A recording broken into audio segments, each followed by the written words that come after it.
Hey, what's up? It's time for more ReZero. This is episode 2. I'm really excited to jump into this. Last week, we had the hour-and-a-half long episode, which I really loved the first episode. When I first sat down and I was like, oh my god, this is an hour and a half, and I checked the time. I barely had any time to do the video, and I was like, an hour and a half? Do I really want to sit down and watch this hour-and-a-half episode? But I did, and it kind of flew by, and I really loved it. And now we're getting into episode 2. It's only going to be 20 minutes, which is good. I just want 20 minutes. All I need is 20 minutes at a time. But honestly, it was a good choice to do that hour-and-a-half first episode. It really got me back into the swing of things. It set up the story nicely, and then it also reminded us at the end that it was a ReZero episode, by having our first return by death of the season and introducing us to Sirius, who was an awesome fucking character. Really cool. So, yeah, let's jump into the episode. Make sure to support the video if you can, liking the video, commenting down below, subscribing to the channel. All that stuff helps me out a lot. And go to my Patreon account if you want the full-length reaction and early access for certain shows and exclusive videos. There's lots of great stuff over there, so go check that out. I also have a Gent Watches One Piece channel if you like One Piece. Anyway, let's jump into ReZero, episode 2 of season 3. He's really got to tell people that he just gets like panic attacks or something at least, so that whenever that happens, people are like, "Oh, you got a panic attack."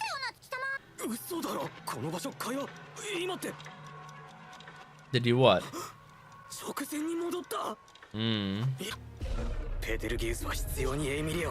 Yeah, that's true.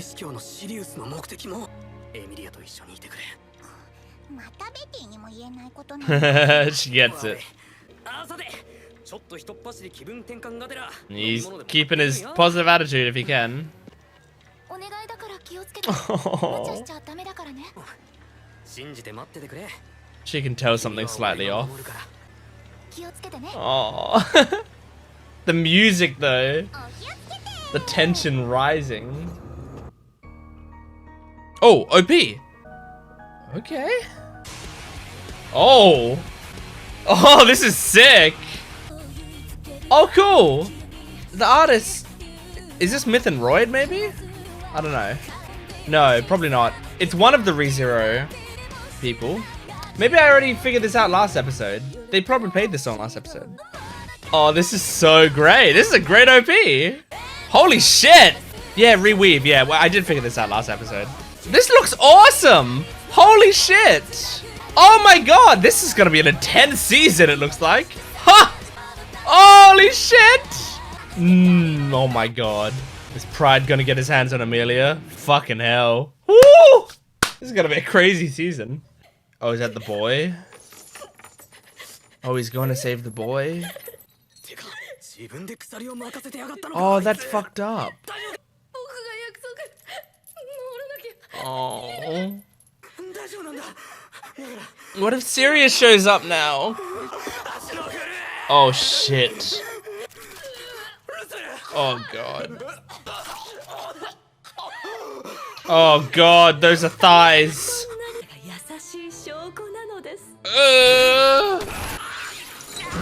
Holy fuck! Oh shit! Jeez, man. It's insane how gruesome this can be. Oh my god.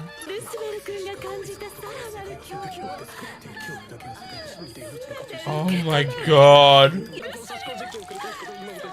This is so disturbing. Oh god. That's fucking insane. What a terrifying scene.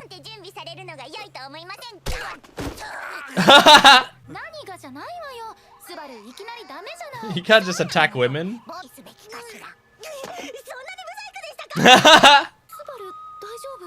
I can't believe they can go from something so disturbing to such a cute, funny scene.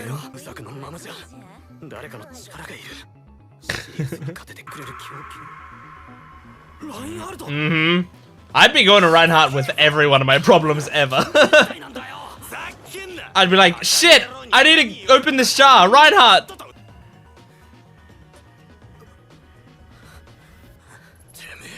Yeah. He was relieved that it didn't just kill him. He has more trust among people because he's killed Sloth. No!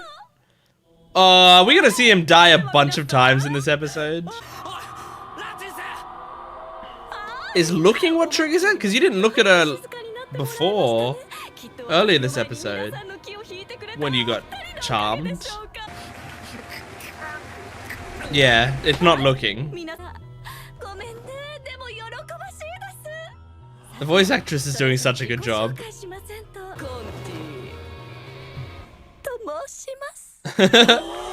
So she does tomoshimasu in the same way that he goes, Des! I like how they all have like a similar way of speaking, the Sin archbishops. Reinhard!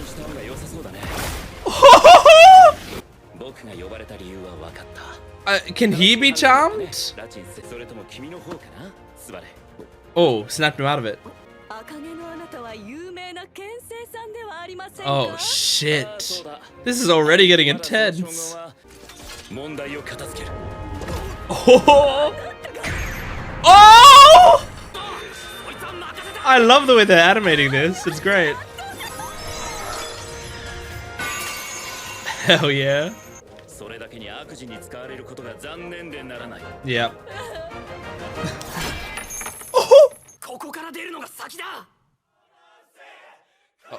Oh my god.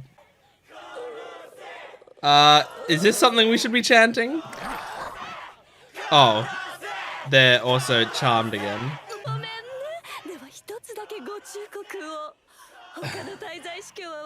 Don't bring the boy here. Dude, should you stop him? I don't know. Oh. Oh god. Oh no. So killing her is bad? That's why she's trying to get everyone to chant it? Oh!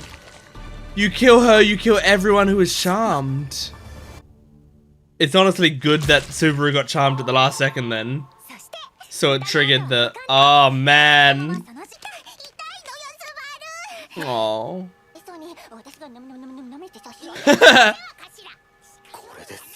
They keep cutting to like funny scenes after something really fucked up.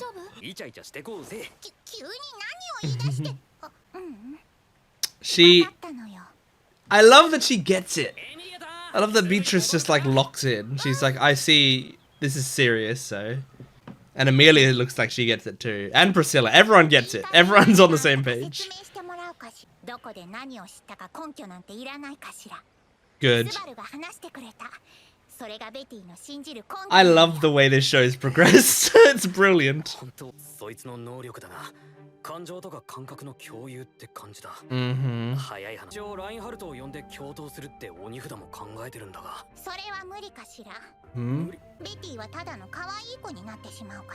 Huh.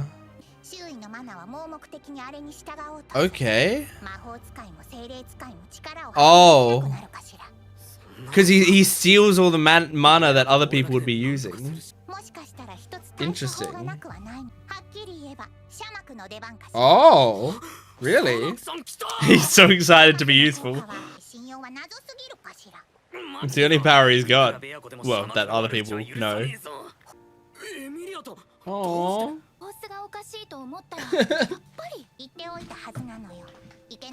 Yeah, well, she doesn't have to obey her boyfriend.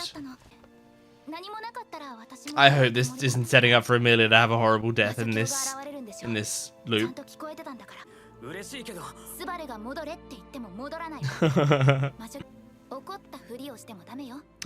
Pretending to be angry.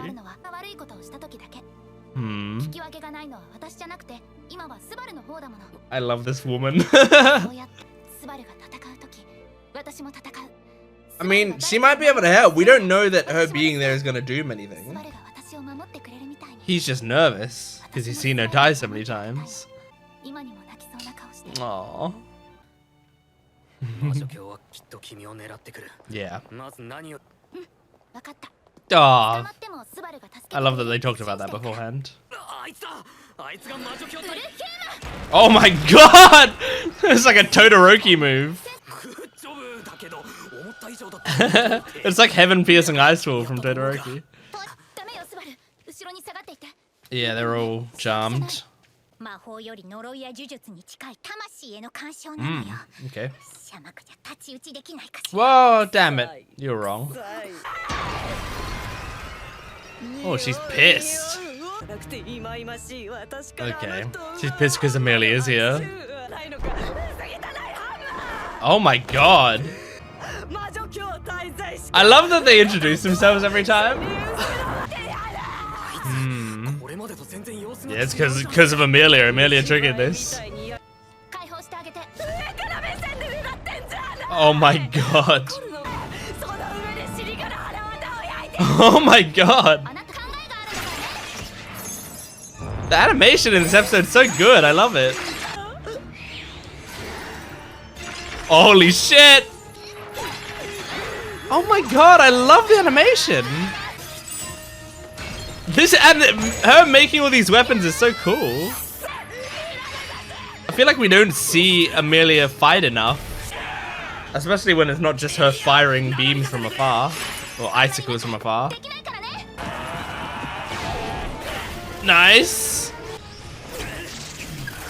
Cool. He's gotten used to the whip now, so. But we have to also be careful that, like, if you do slash her, you don't slash the people around you. Yes, yes, she seduces me all the time. Home wrecker, oh my god. Aww. That's cute. Oh my god. Oh, oh no, that's Tina. Yeah. Oh. Oh my god. Is Emilia dead or did she survive that? Oh, pride. And now he's taken Emilia like in the OP. Here, I'll trade you loose bell for Emilia. Oh god. Oh, you're greed. You're not pride. Oh yeah, hang on. I don't think there is a pride, as far as we know. Because didn't they call Subaru pride or whatever? Anyway, let's watch the thing. Nobody correct me in the comments. I figured it out. He's greed. I always call him pride.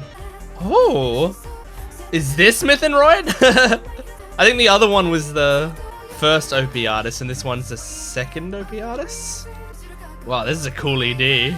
Whoa, weird chorus. It's appropriately unsettling. It is Myth and Royd. Okay, there you go. Oh, I like the lighting in this ED. Oh, it looks like we're gonna get a lot of Reinhard this season. I'm really excited about that. Cool shot. That's some good 3D. Nice. Oh my god, this show.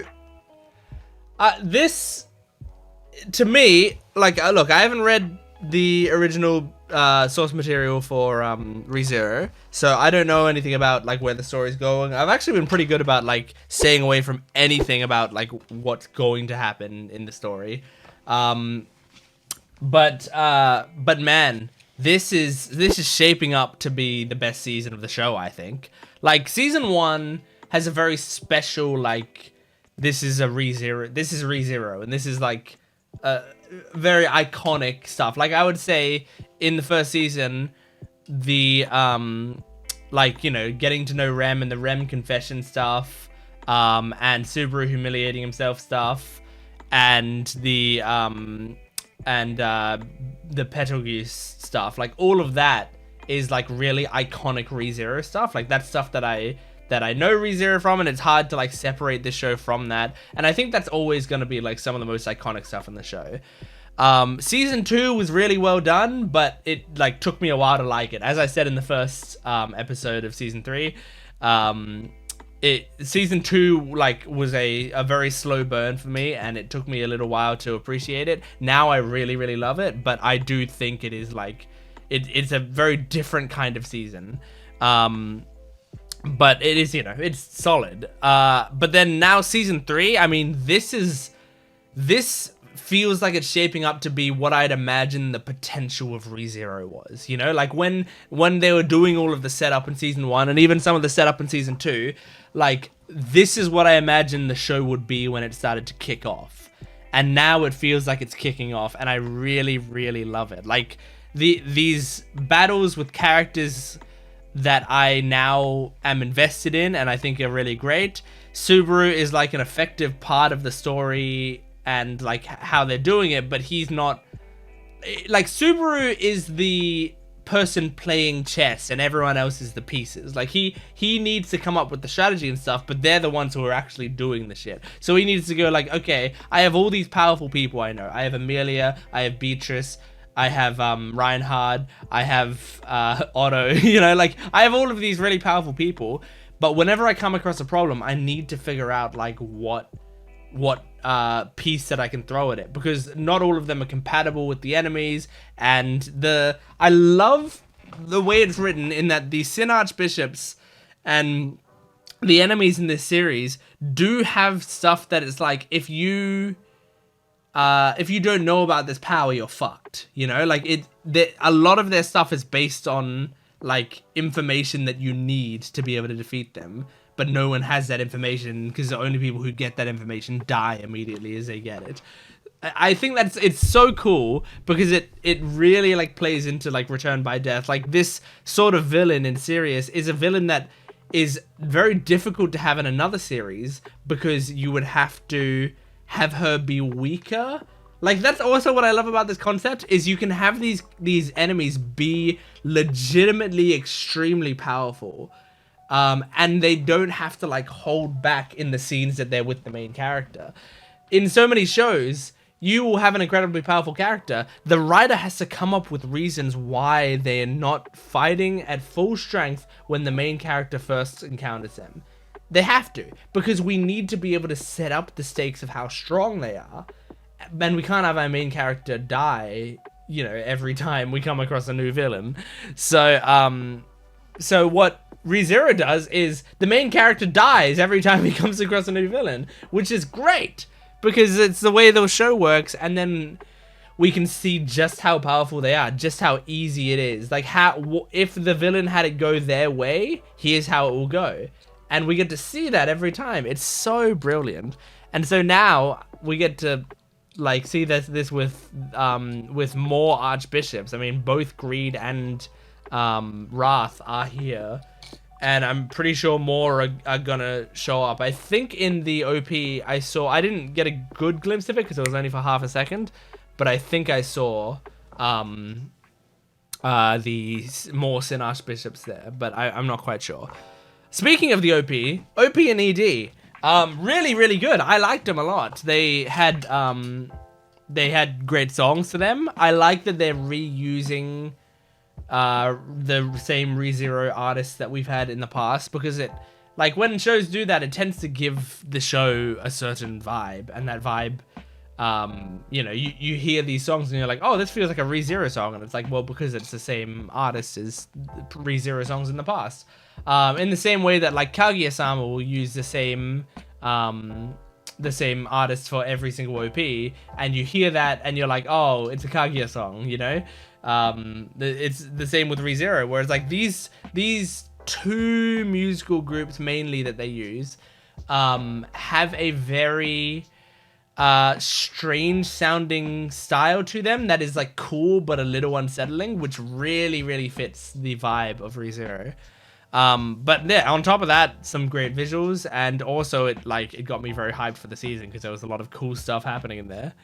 So yeah, I'm looking forward to that. And then the ED had some nice imagery. It was also like some pretty hype stuff. They honestly did more animation for the ED than I normally expect from EDs. So yeah, there was some solid animation and good lighting. Now I wonder how much they're gonna play those OPs and EDs, because it's ReZero, And remember in in season 2 and stuff where it's like, oh, here's a cool OP. Now you'll never see it. We'll never show it to you. We'll show you this OP like twice in the whole season. I wonder if this season's going to be similar or if they're going to start showing the OP more. I don't know. But yeah, that's the OP and ED. The animation of this episode was so good. And the animation of last episode was so good as well. If this whole season keeps up that level of animation, I'm so excited. Because there were multiple fights in this episode with like really cool, like flashy fighters. Like Reinhard and Emilia and Sirius and, you know, like all these characters, they have like legit fighting styles that look really good in animation. And, you know, normally you'd have like one of those in an episode, I feel like. Because it's hard to get multiple of those in an episode with whatever budget you have to deal with. But they had like many of those sorts of fights in this episode on top of other stuff that I felt like looked really good. So I'm really impressed. I'm so impressed by this episode. And I if this is what the season's going to look like, because it looks like it's going to be like an action-packed season.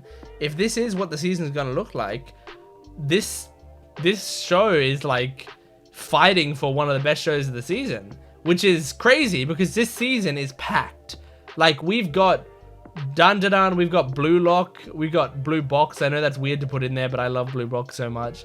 You know, like we've got these other really great shows showing in this season, and ReZero is like fighting for it, like fighting for it in the animation department as well. ReZero has always had good animation to me, but I don't think I've ever been like, oh, ReZero has like some standout animation. But I think something that's really good about it is it's so consistent to me. Like, I don't think I've ever looked at a ReZero episode and thought it had bad animation. I think it's always been like consistently good. And then sometimes it would go up to great.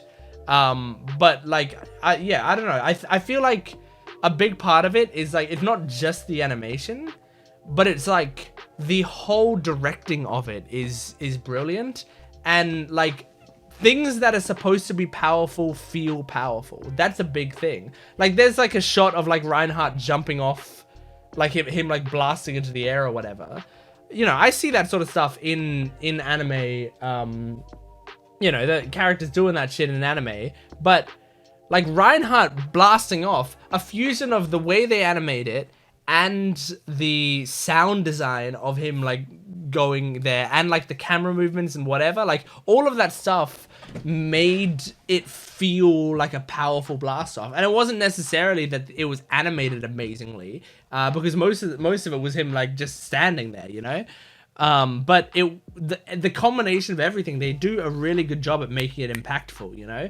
And I mean, the sound design in ReZero has always been stunning. Like I forget to mention it sometimes, but the sound design I think in ReZero is some of the best sound design in anime. Like it's up there with, like, in my mind, Fire Force also has incredible sound design, and it's something I don't know if it is mentioned a decent amount when talking about that show. Because like, I like Fire Force, I don't love Fire Force, but there's some stuff in Fire Force, like the animation is incredible in Fire Force, and the sound design is fucking phenomenal to me in Fire Force. Like there's some things in there that I'm just like, oh my god, like the sounds they use make me feel a certain way. It's really cool.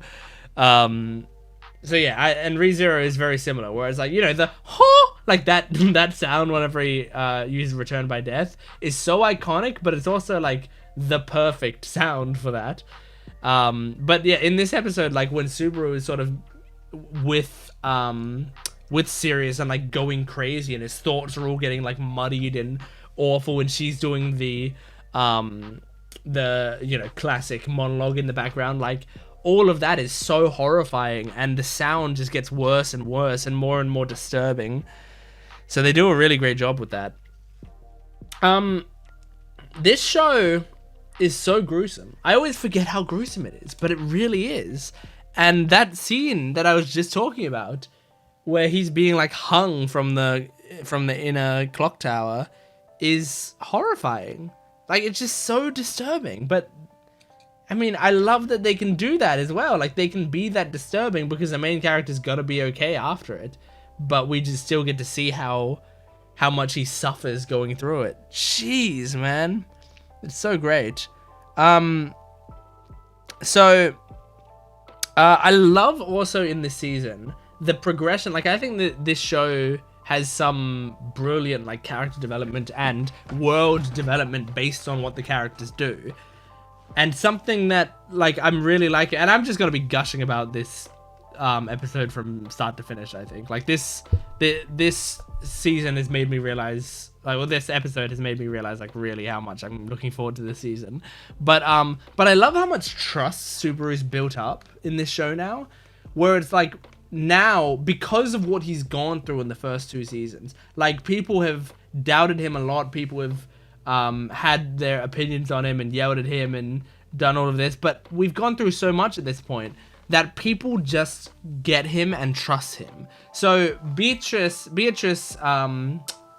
Emilia, and Priscilla all had that moment of like, when he was acting weird, they all were like, oh, something's going on, and like, he can't tell us about it and he won't tell us about it, but we need to trust him and we need to just follow what he's doing because this is how Subaru is. And I love that. And then also you have someone like Liliana in that scene who doesn't know Subaru, and she doesn't react to that stuff. So it's the other 3 that like get it.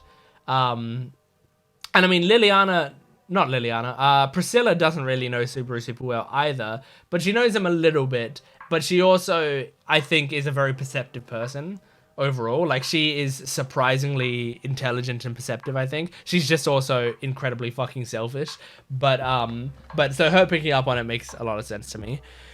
But yeah, like, him going to Beatrice and saying like, hey, so witch's cult is going to show up, and she's like, okay, yep, you don't need to tell me why you know. I trust you. You said that it's going to happen. So let's figure out how to solve this. I love that. It's so good. It's so good. It's such good character development. They've come a long way. It's really good. I also find it interesting because I remember, and I forgot about this, but early in the show, they established the way that mana works in this show is like, there's mana in the universe, in the air, but there's only a finite amount of it. And so like, if you were using the mana, someone else can't. And I think they established it early on. In season 1, I remember there was someone who was trying to heal, what was his name? Old Man Rom or something? But he, like, they were trying to heal him, and then they were saying like, because Emilia is fighting over there, like, we can't fully heal, or because we're healing, she can't fully go all out or whatever, right? Or was it Reinhard? I can't remember. But anyway, it's like, because someone's fighting over there, we can't go all out here, and because we're doing this, they can't go all out over there, because there's only so much mana. So, like, we have to kind of share it in the universe. And it seems like Reinhard is so powerful that him just doing shit, he draws all of the mana out of the air and uses it for himself. And so, like, it's possible that, yeah, other people, like someone like Beatrice, just are useless when they're around him because he's just too powerful. But also, probably, I imagine that comes with the fact that maybe he just doesn't have enough control. Like, he seems incredible, but maybe we found Reinhardt's like disadvantage, because I feel like Reinhardt has always been like such a powerful character, but it's been like, okay, so who can beat him, who's whatever. But it seems like control might be his weakness, so he doesn't maybe work well with other people because of that. Because where most people can take out, like, remember in the first season when he comes and he's like, I don't draw my sword unless I need to or whatever, and then at some point he like draws his sword and there's like, oh no, he picks up another sword and he uses it and he goes, and blasts the entire building open. Like, he didn't need to do that, but I think maybe that's the thing, he can't hold back. I've never thought about this before until this episode, but maybe he literally does not have that sort of restraint. He just uses 100% of his mana. He's like Megumin in Konosuba, where it's like she has one explosion spell and it's leveled up all the way, and that's all she can use. So she will use everything she's got on one spell and it will just absolutely demolish everything. But that's all she can do. Maybe that's the same with Reinhard, except there's more that Reinhard can do clearly. But when he uses his attacks, I feel like he just uses the most powerful version of the attack. I think. But that's my speculation based on what they've said and what they've shown so far. But yeah, anyway, and now Greed is here. I kept calling Greed Pride, but Greed is here. I think it's because he acts so prideful, you know? Like, he feels like he's a very prideful guy. But I do remember in Season 1, I think I remember Petelgeuse calling Subaru Pride or something. And I always went, what? You know, I never quite got that. And I mean, if you are a source material reader, please don't give your detail on what exactly that means, because I feel like the show hasn't explicitly confirmed it. Like, maybe you could pick it up through hints and stuff, but I don't like when people explain to me stuff that you can pick up through hints. I would prefer to either wait until the show explicitly says it. I mean, I'm fine with it, like, after the show's over, you know? Like, if the show's never gonna explicitly explain it after it's over, being like, oh, by the way, here are all these hints that you could have picked up. But it's like, yeah, when the show will eventually, actually explicitly say it, but it's been hinting at it for a while. If I miss the hints, that's fine. It's fine. I don't need to know it yet. Like, the show will tell me when it needs to tell me. So yeah, but I don't know. Like, I wonder if Subaru is actually a Sin Archbishop, and he's a Sin Archbishop of Pride, or if he's not, but they mistook him for one, or like they're looking for Pride and they haven't found it yet, and so they just assumed, he comes across as Pride. I don't know. I have no idea. But yeah, anyway, that's ReZero, Season 3, Episode 2. Thank you for joining me. Make sure to support this video if you can, liking, commenting, and subscribing, and go to my Patreon account for full-length early access and exclusive videos. I'll see you next time. Goodbye.